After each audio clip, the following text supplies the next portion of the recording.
Happy February, happy new moon, happy Chinese New Year, and welcome to day one of Elevated Aura Self Love Challenge. My name is Katie Utterback. I am the lead healer and founder of Elevated Aura. Elevated Aura is an international holistic coaching firm specializing in helping survivors of toxic relationships heal their inner child wounds and create a long lasting, healthy relationship with themselves. As a survivor of generational trauma and narcissistic abuse myself, I teach self love because focusing on the people in my life that were not going to change wasn't making me feel any better. And truthfully, living a life filled with hate or revenge just isn't me. I love and happiness and all things pink and glittery. So I wanted to bring more of those things into the recovery journey. So, speaking of recovery journeys, I am an ICF certified coach, a certified Avesa breathwork practitioner, and last but definitely not least, I am happy to share that I am now a certified sacred astrologer. So this means I'll now be able to offer natal chart readings to my clients, and we can specifically discuss how the energy may be affecting you personally in your relationships, career, your dharma, all of it. And that kind of segues me into what I wanted to talk to you about on day one of Elevated Aura's month-long self-love challenge. Astrology is not a prison sentence. It's not set in stone. It's more like predicting the weather. And that's because, for the most part, energy is neutral. It's our perception of the energy that assigns energy as being positive or negative. So we use astrology, affirmations, and other energy tools to help us prepare for the storms in life and to help us stay focused on what brings us joy, peace, and love more than we focus on what drives us bananas with a B. So, for example, each and every one of us was born with a specific wound known as our Chiron in our natal charts. That's the name for the chart that is essentially a snapshot of the sky at the date and time. Time is really important here, that you were born. And your natal chart indicates the exact placements of the planets, the sun, the moon, and a few asteroids, one of which is Chiron, the wounded healer.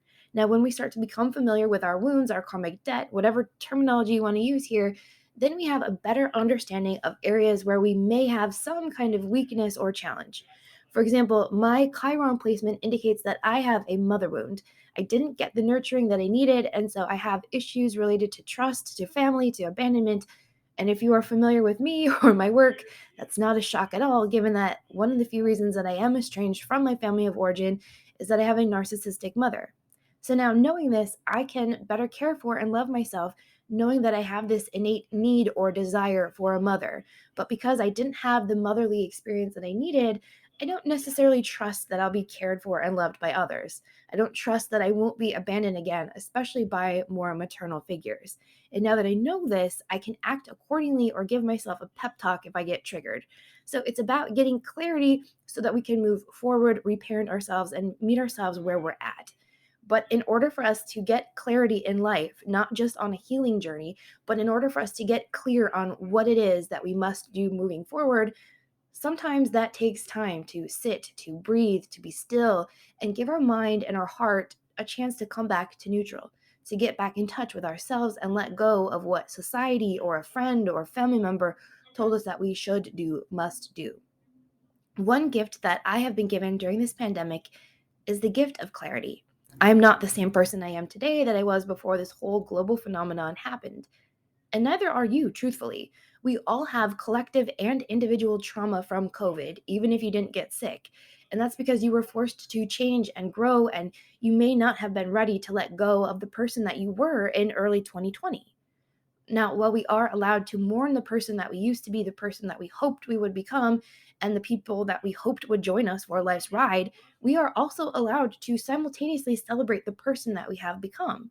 We are allowed to embrace our flaws as blessings, especially those of us who has, these flaws that kept us safe during chaotic times in our life, especially during childhood.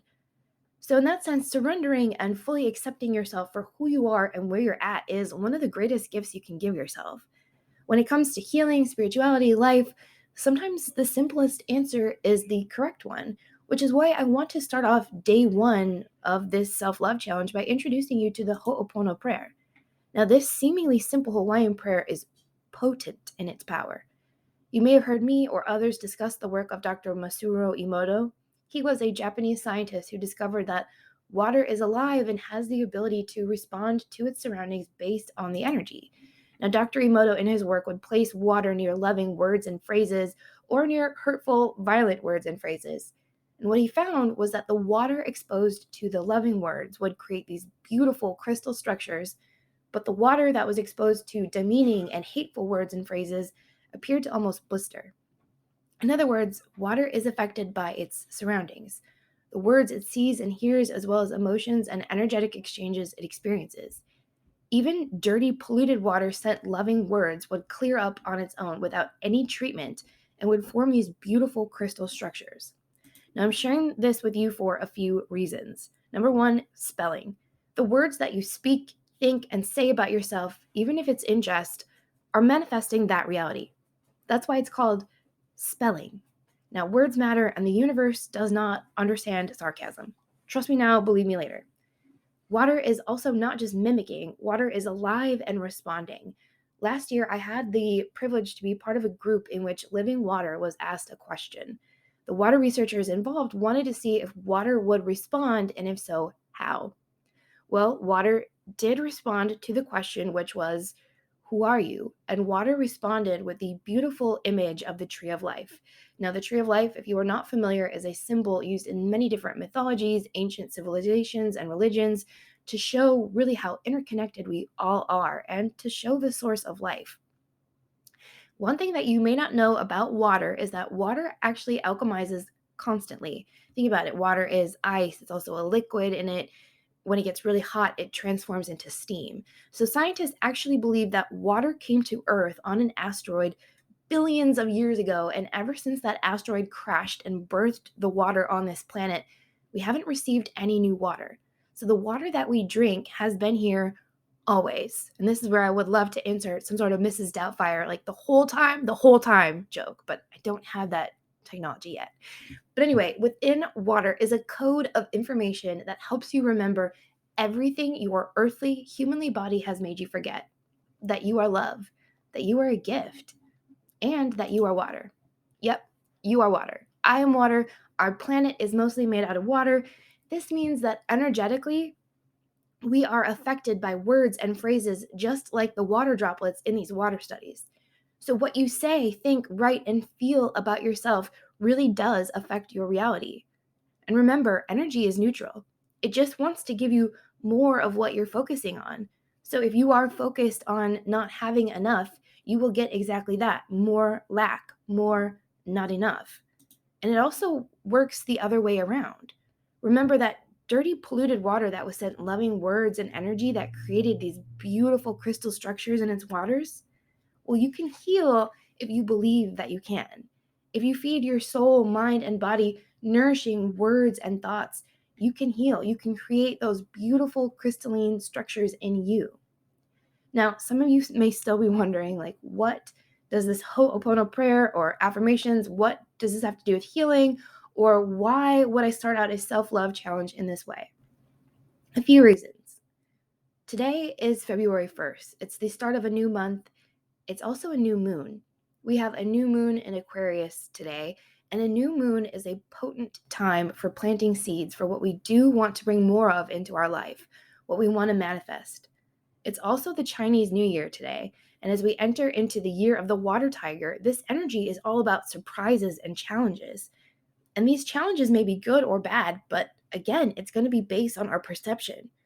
So, just to give you an example, there was a time in my life when, in the same weekend, I lost my job and my apartment flooded. I lost like a lot of stuff. I lost clothing, I lost like some furniture, and I wasn't able to live in that apartment anymore. So while that was absolutely tragic and awful, it was also that catalyst that got me on the path where I was moving to California, something that I had always dreamed about. So the energy of February 2022, the entirety of the month is potent for manifesting.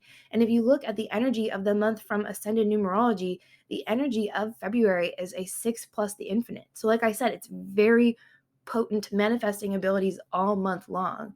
And the Ho'oponopono prayer, it brings us back to neutral. So when we say this prayer while we're chewing our food or having a drink of water, the food source, when we're chewing and we're saying this prayer, it turns that energy back into a neutral energy that our body can better alchemize and digest. So when we're saying this prayer while we're washing our hands, or we're touching our face or our body, or we're touching another, we're inviting the cellular structures to return to neutral, to receive love. Because as the prayer of Ho'opono itself says, I love you, truly. And I'm sorry for anything I have done to hurt you, harm you, or make you question your worth. Please forgive me for making you doubt your lovability, your strength, your resilience, your worth. And thank you for your forgiveness and unconditional love. I love you too. You see how it repeats itself? And that is day 1. Thank you so much for joining me, and I'll see you tomorrow for day 2's challenge.